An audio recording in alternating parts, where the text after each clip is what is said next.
Hello, inner gardeners. My name is Eva Bouw, from the Garden of Eve on social media. And I've been meaning to make more videos for quite some time. But yeah, it's pretty scary to get yourself out there. And especially because I want to talk about some personal stuff, hard stuff, not necessarily always hard for me, but possibly also hard for other people. But I do think that it is valuable, and I am willing to overcome my anxiety for talking about this. So that is what I'm going to do, I guess.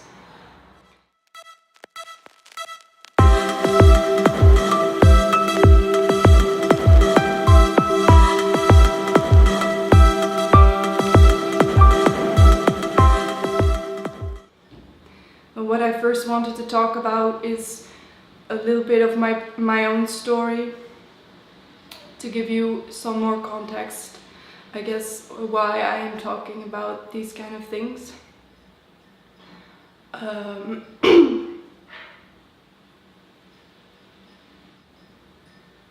Yeah, let's just start for when I got hospitalized. So I got hospitalized in the psych ward about a year ago, more than a year ago. It was November 2017. And it was quite a strange situation, because the night before I had serious meltdown and I was screaming a lot, and obviously I worried my parents with that.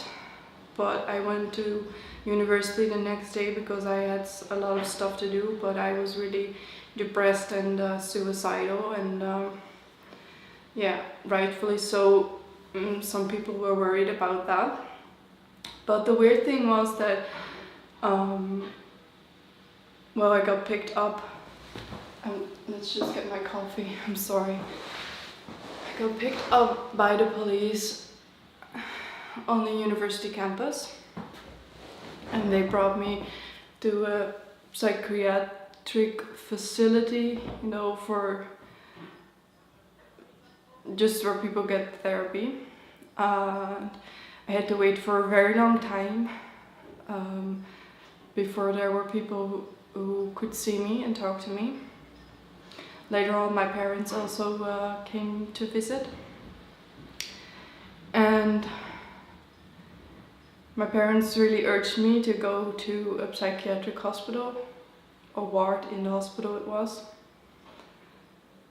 And somehow I ended up there. I never said yes, nor did I say no, because I was really overwhelmed with everything that was going on.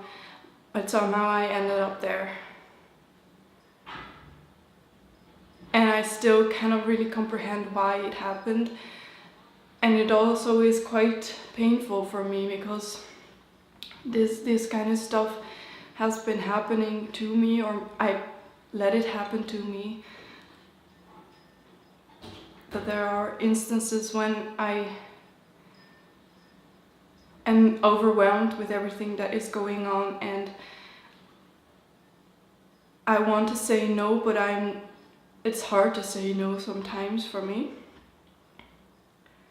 Or I don't even know what I want because it's so overwhelming. And then things just happen.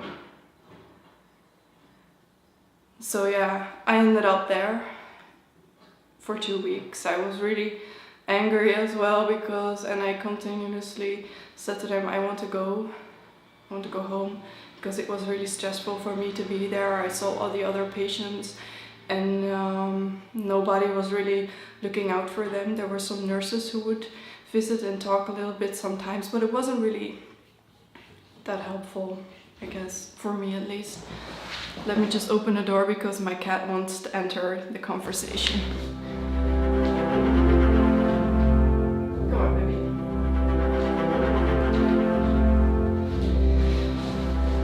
So yeah, it was hard for me because no one was there for me. I was in a different environment and I've always struggled with that. I ordered my parents to get all my most important books because I really love my books, so I would feel safe. And yeah, we talk a lot to the patients, not to talk about all the crap that is going on, but I'm really a little therapist with that regard, and try to, be there for them. But there was no one there for me, and that was quite a hard experience. And it was also very insightful to see how the system there works, which is not great for healing people.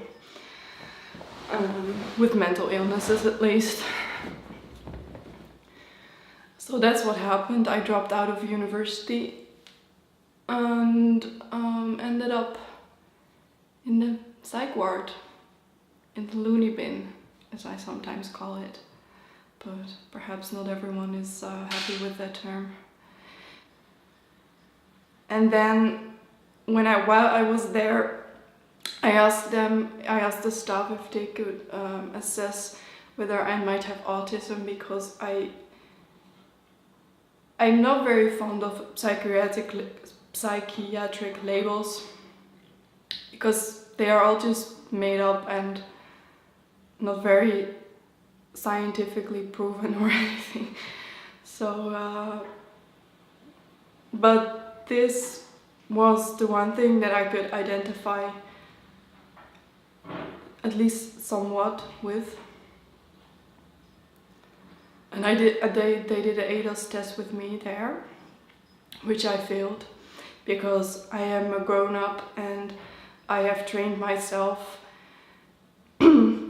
to smile and look people in the eye, and yeah, so I failed that. But then fortunately I got to the crisis center, which was a transition period, because they didn't know where to send me yet. Plus, there are always very long waiting lists. And at that center, they did a very elaborate psychiatric evaluation. The first day solely wanted to focus on personality disorders, and I told them, well, please just look a bit broader than that. And personality disorders, the whole word is just creeping me out. Just your personality is disordered, like, so fucking rude actually to give someone a label like that. But fortunately that wasn't the case for me. Well, if it would be a personality disorder, what I have, it would be something like an avoidant personality disorder, because I really struggle with social engagement. I don't feel uncomfortable, or I'm not anxious or shy.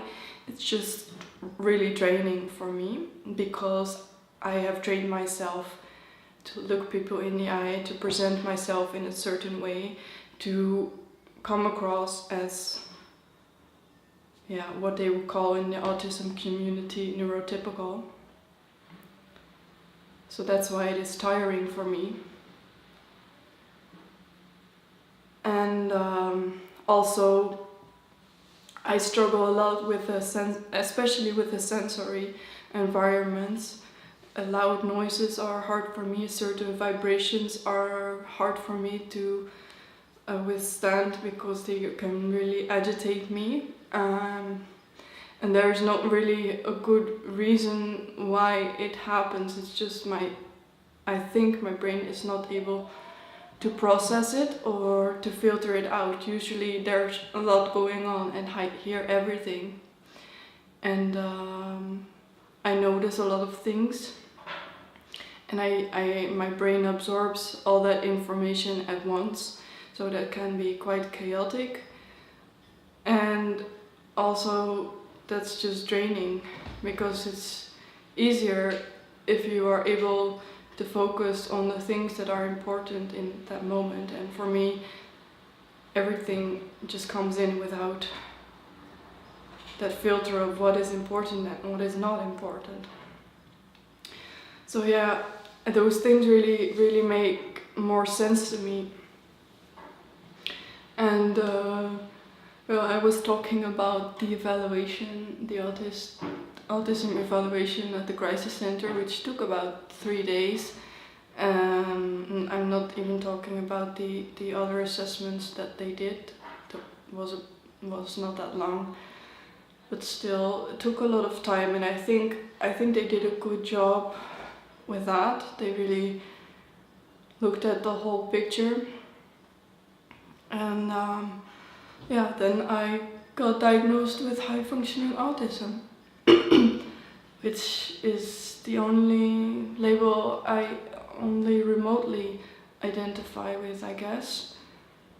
Now maybe PTSD, trauma-related stuff.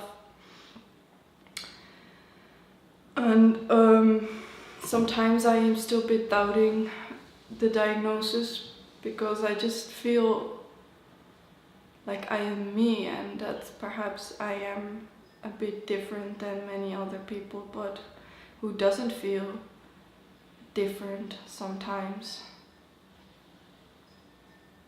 So it can still be hard for me to accept, but there are also many explanations, especially in the social interaction part, or yeah, the sensory processing part, especially the sensory stuff.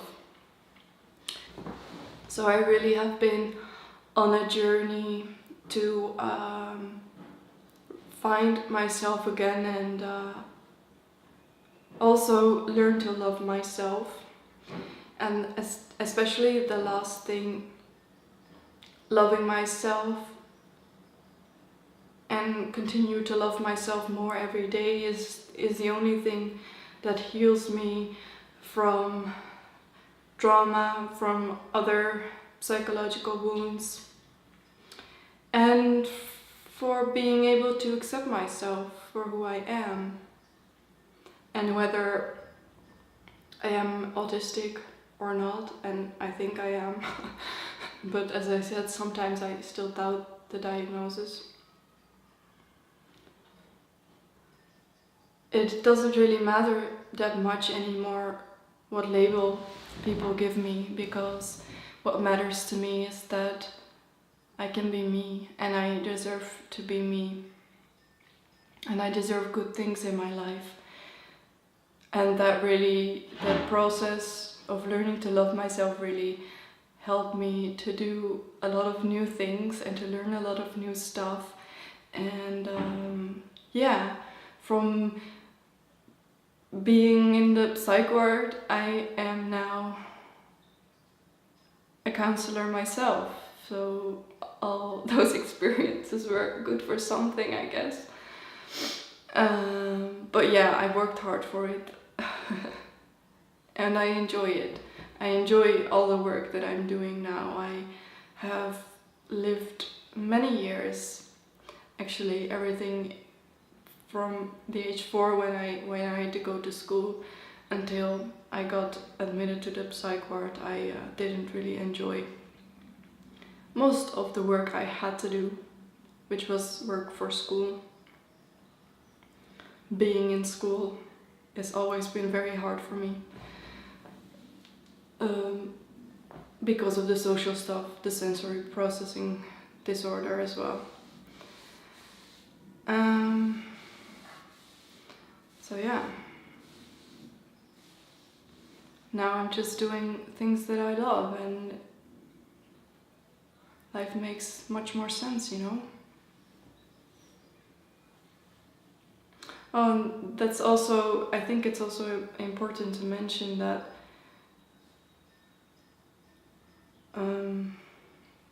my experience with university and with learning are not so much that it's hard for me to learn, because I love to learn.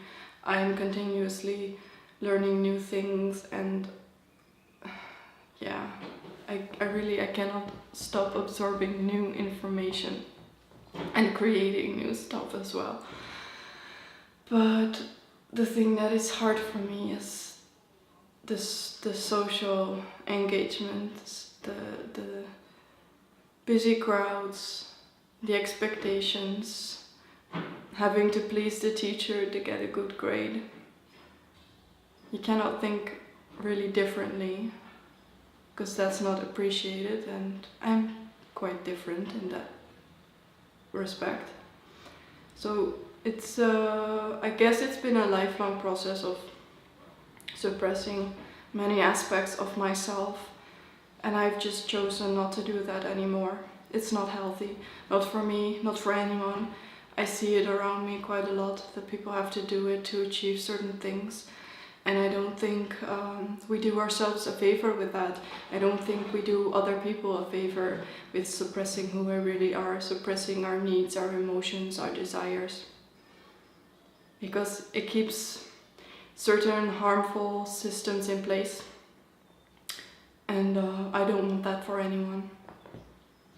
Not for myself, not for anyone. So that is what I have learned the past year. And I look forward to learning more about life, about myself, and that is why I make these videos, to share it with you, and hopefully you feel that you are not alone, because you are not alone, and you are not weird. You're not different, or at least not any more different than we all are different from each other. And that's actually really wonderful. There's only one you out there, and that's so special. Don't regret being you. That's my advice. You cannot change being you. You can try and suppress certain aspects, but it will not make you happy. The only thing that will make you happy is to learn to love yourself. And I just want to say that you can love yourself. If I can do it, then you can do it for sure. Thank you for watching this video. It might be quite a long video. I hope you like this video and will give a thumbs up. Perhaps you want to share something about yourself in the comments section. I'm happy to have a little chat with you. And yeah, subscribe to my channel if you want to see more. Thank you, and I hope to see you next time. Bye.